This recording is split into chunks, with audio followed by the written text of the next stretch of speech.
જમ્મુ કાશ્મીરની શખ્સગામ ખીણમાં ચીન રસ્તો બનાવી રહ્યું છે।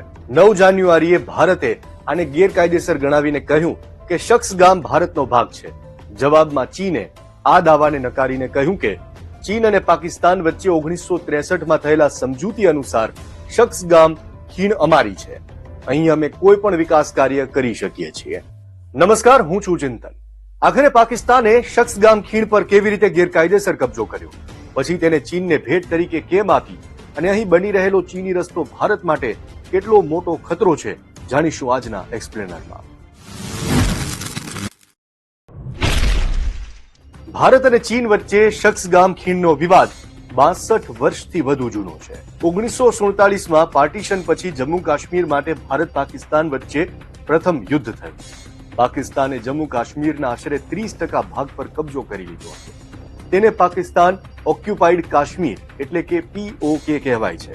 તેમાં મુઝફ્ફરાબાદ, મીરપુર, કોટલી, ભીમબર, ગિલગિત, ગાંચે અને શખ્સગામ ખીણ જેવા વિસ્તારોનો સમાવેશ થાય છે। બીજી તરફ 1949માં ચીનની આઝાદી પછી ત્યાં કમ્યુનિસ્ટ પાર્ટી સત્તામાં આવી, જેની નીતિ વિસ્તારની હતી। ચીન ગિલગિટ વિસ્તારને પોતાના નકશામાં બતાવવા લાગ્યો। પછી 1962માં જ્યારે ભારત ચીન યુદ્ધ થયું ત્યારે તેણે ભારતના અક્સાઈ ચીન પર પણ કબજો કરી લીધો। ભારત ચીનના બગડતા સંબંધોની વચ્ચે પાકિસ્તાને ચીન સાથે મિત્રતા વધારી અને પોતાના સીમા વિવાદને ઉકેલવાની વાતચીત શરૂ કરી।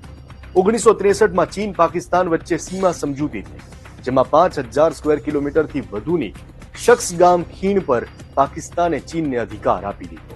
તો ભારત તેને ગેરકાયદેસર કેમ માને છે? ખરેખર તો ચીન પાકિસ્તાન વચ્ચે શખ્સગામ ખીણની સમજૂતી એ સમયે થઈ હતી જ્યારે ભારત પાકિસ્તાન વચ્ચે કાશ્મીર વિવાદ ચાલી રહ્યો હતો।